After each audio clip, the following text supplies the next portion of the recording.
De esta manera fue como se desarrolló este primer simulacro para las elecciones anticipadas del próximo 20 de agosto en la capital. Se realizó en la Universidad Politécnica Salesiana, en el centro norte de Quito. El proceso tomó alrededor de 2 horas. En medio de esta jornada, la presidenta del organismo, Diana Tamaint, explicó que los próximos comicios contarán con 1.500 observadores electorales.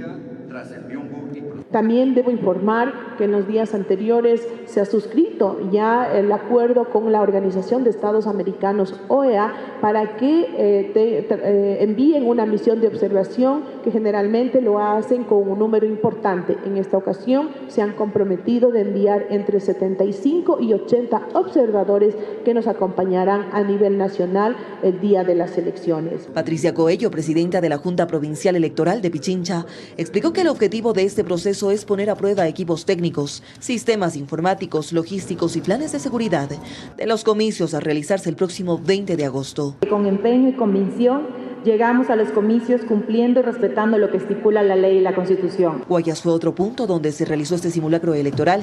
Ahí estuvo presente el vicepresidente Enrique Pita, junto con organizaciones políticas y observadores electorales. Intentamos establecer la calidad de los enlaces en los centros de escaneo, comunicándose con los diferentes centros de procesamiento de cada delegación.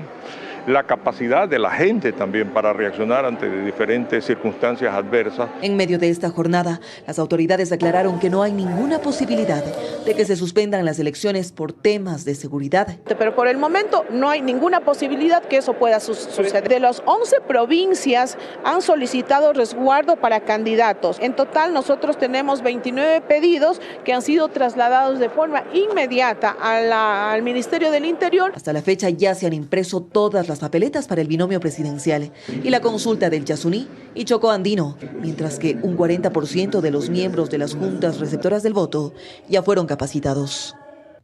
En Manabí, Otto Sonnenholzner inició su agenda con una entrevista a un medio local. Luego recorrió el mercado de San Pablo y en la tarde fue recibido por dirigentes barriales de la Quinta San Juan. Finalmente, el presidenciable terminó su recorrido con una gran concentración, donde agradeció el apoyo de sus simpatizantes, con quienes se comprometió a recuperar la salud, la reactivación económica y la paz de los manabitas. Terminar obras inconclusas, facilidades pesqueras, algunas obras que están pendientes.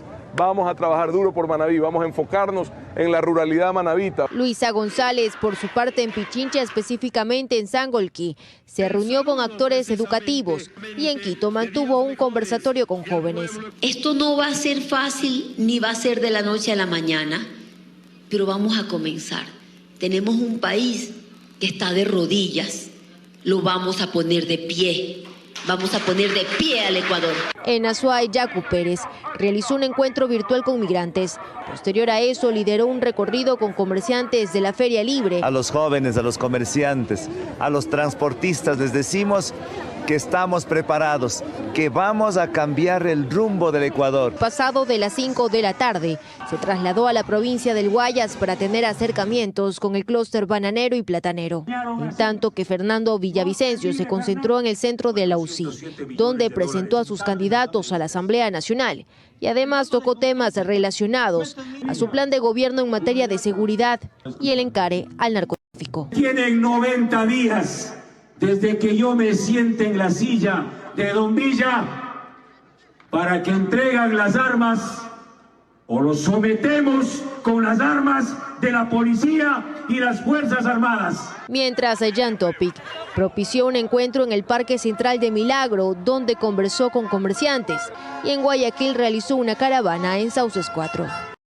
Fue mediante este escrito que la Corte Constitucional emitió el informe desfavorable a los 2 últimos decretos enviados por el presidente de la República, Guillermo Lasso. Se trata del Decreto Ley de Apoyo Financiero a favor de los beneficiarios coactivados de créditos educativos, becas y ayudas económicas, y el Decreto Ley de Reestructuración Empresarial. Según lo resuelto, la Corte considera que ninguna de las 2 iniciativas se constituyen de urgencia económica. En el caso de apoyo para créditos educativos, fue con 8 votos a favor.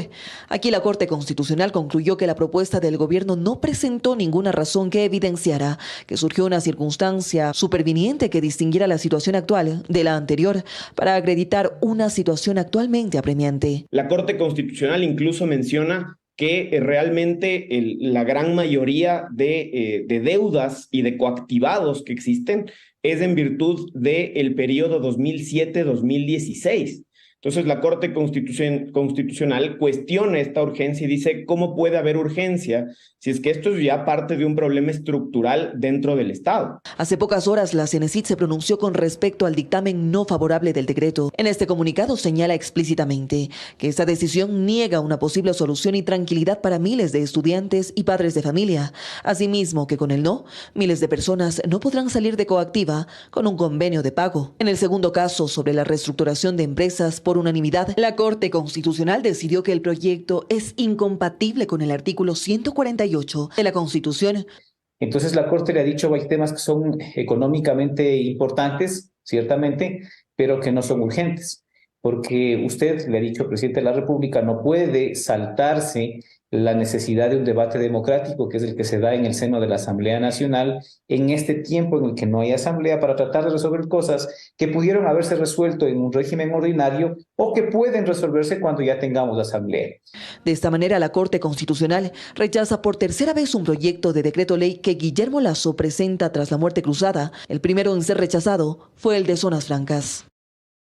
Una sentencia de la Corte Constitucional en la que se desestima una acción de protección de una ex policía en contra de la institución que fue presentada en Lago Agrio, Sucumbíos, aun cuando el acto administrativo se efectuó en Quito. La Corte Constitucional concluyó que los efectos jurídicos de esta decisión ocurrieron en Quito y no en Lago Agrio, y que la residencia del accionante tampoco era en esa ciudad.